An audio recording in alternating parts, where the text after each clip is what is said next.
유퀴즈 아시죠? 유재석 씨 나오는. 이런 퀴즈를 내더라고요. 인류 역사상 가장 오래된 과일입니다. 어떻게 하셨어요? 첫 번째 힌트에서 바로 맞춰버리셨어요. 꽃이 없는 열매라는 뜻에서 붙여진 이름인데요. 아담과 하와가 수치심을 느끼자 이 과일의 잎을 따서 앞을 가렸다고 합니다. 정답은 무화과입니다.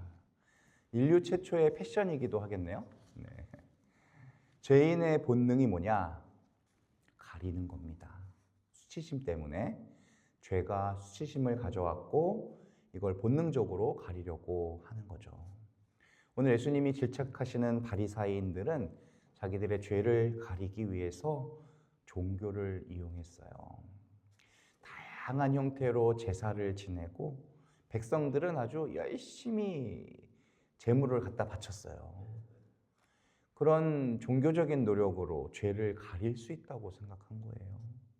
하지만 그 모든 열심은 무화과 나뭇잎에 불과했다. 임시방편이다. 죄를 지었으면 가장 중요한 게 뭘까요? 회개하는 거예요. 재물을 갖다 바치는 게 중요한 게 아니다. 예수님께서는 하느님 나라가 가까웠으니 회개에 합당한 열매를 맺어라 라고 하십니다. 신앙생활을 하다 보면 자기 스스로 만족할 때가 많아요. 특히 열심히 사시는 분들이 갖기 쉬운 착각이에요. 내가 보기에는 나한테는 문제가 없어요. 왜냐하면 기준이 나한테 있으니까 당연한 거예요. 중요한 거는 내가 보기에 열심히 한 게 아니라 그분 보시기에 합당한 거겠죠.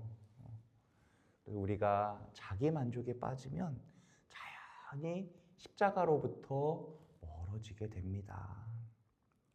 ip사귀는 열매를 대신할 수가 없어요. 열매가 없다면 그 원인을 파악해야지 ip사귀로 가리려고 하면 어떡해요? 오늘 비유에서 무화과 나무는 열매는 없고 ip사귀만 무성했다. 그래서 어떻게 해라? 잘라버려라. 무화과 나무는 열매를 위해서만 존재하거든요. 무화과는 뭐가 없다고요? 꽃이 없다. 관상용으로는 안 돼요. 그리고 피신이라는 하얀 진액이 나오는데 이게 뭐 달달한 맛이 나긴 하지만 몸에 닿으면 두드러기가 나요. 알러지. 그래서 목재로 쓸 수가 없다. 오직 열매만을 위해서 키우는 나무가 무화과 나무다. 근데 아무리 그래도 그렇지 예수님은 생명의 주인이시잖아요. 죽이고 파괴하는 게 어울려요? 안 어울려요? 안 어울려요. 늘 살리시고 회복시키시는 분께서 어찌 이러실까? 오늘 복음에서는 좀 다르다. 무화과 나무는 이스라엘을 상징하는 나무예요. 이스라엘이 누구냐? 하느님께서 특별히 선택한 민족. 하느님의 특별한 목적이 있어서 택하신 백성이 지금 상황이 어떻다고요? 하느님과의 목적과는 완전히 다르게 멀어져 있는 상태. 그래서 무화과 나무는 이스라엘의 종교적 외형주의를 상징하고 있어요. 멀리서 보면 아주 잎사귀가 무성한 게 기대를 갖게 하지만 가까이서 가보면은 열매가 없다. 겉으로 보이는 열심이 타의 추종을 불허하지만 그 초점이 사람들의 이목에 있었다.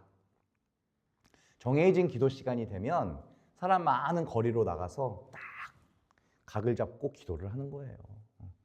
기도를 하는데 무대가 필요한 거예요.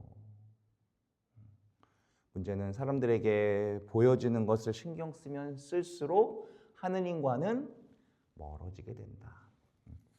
그리고 이게 진짜 무서운 거는요.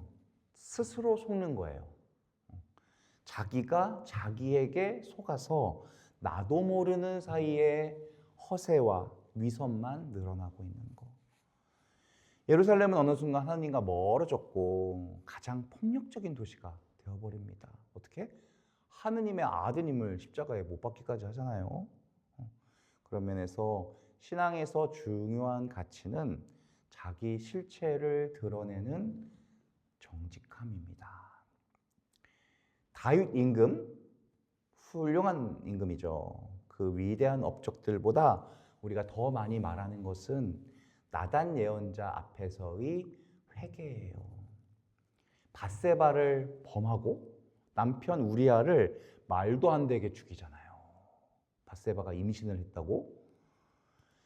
그런 다윗이 자기 범죄 사실을 곧바로 인정합니다. 그때는 왕정 시대잖아요. 다윗은 얼마든지 나단 예언자를 죽일 수 있었어요. 자기는 존경받아온 왕인데 자기 죄가 만천하에 드러나고 그동안 쌓아온 명성과 업적이 물거품이 되는 순간, 그래서 우리는 자기 수치를 인정하기 어려워합니다. 어떤 사람은 수치 대신에 죽음을 택하기도 해요. 하지만 다윗은 자기 죄를 들춰내는 나단 앞에 무릎을 꿇습니다. 그리고 오히려 하느님 앞에서 정직해지도록 도와준 나단이 와줬다고 고마워해요. 주님께서 우리 죄를 드러내시는 것은 죽이려고 한 것이 아니라 살리려고 한 것입니다. 이게 바로 복음이에요. 십자가 앞에 서면요, 우리가 얼마나 심각한 죄인인지를 알게 됩니다. 복음은 우리 죄를 드러내면서 동시에 죄를 드러낼 용기까지 줘요. 하느님은 다윗을 사랑하셨기 때문에 나단을 보내셨고 그의 죄를 노출시켜 주신 거거든요. 죄가 밝혀진 그 사건이 다윗의 인생에서 가장 빛나는 부분이 되는 거예요. 나는 이전보다 조금씩 더 정직해지고 있는가? 그러면 건강한 신앙생활을 하고 있는 겁니다. 내 약점이 드러날 것을 두려워하고 자꾸 감추려고 하는가? 병들어가고 있는 거예요. 복음이 없으면 자기 힘으로 자기를 보호할 수밖에 없습니다. 회개는 새 출발의 다짐이에요. 죄의 무게에 억눌려 있다가 다 내려놓고 다시 시작할 수 있다면 얼마나 은혜로운 일입니까? 이것을 공적으로 함께 시도해보자. 이게 뭘까요? 사순식이에요. 인간의 변덕이 원래 아주 죽을 듯 하잖아요. 그렇게 좋아했던 일도 시들어지고 그렇게 좋아 죽던 사람도 같이 살다 보면 그게 또 아니잖아요. 변덕이 아주 인간의 기본값입니다. 그래서 끊임없이 새 출발하지 않으면 안 돼요. 그럼 회개는 죄를 짓고 그걸 뉘우치고 반성하고 끝나는 게 아니라 하느님께로 삶의 방향을 완전히 바꾸는 것을 말합니다. 지금까지 내 뜻 이루려고 살았다면 이제 하느님 뜻 이루려고 살고, 지금까지 내 나라를 위해 살았다면 이제 하느님 나라를 위해 살아가는 걸 회개라고 해요. 성인도 하루에 7번 죄 짓는다라는 말이 있어요. 죄 짓지 않고 사는 사람은 아무도 없습니다. 우리에게 7번이 아니라 77번까지 용서하라고 하셨잖아요. 그러는 예수님께서는 우리를 얼마나 더 잘 용서해 주시겠습니까?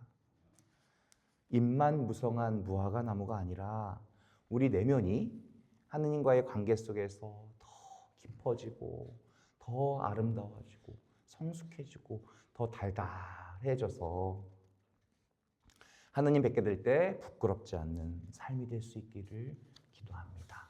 아멘.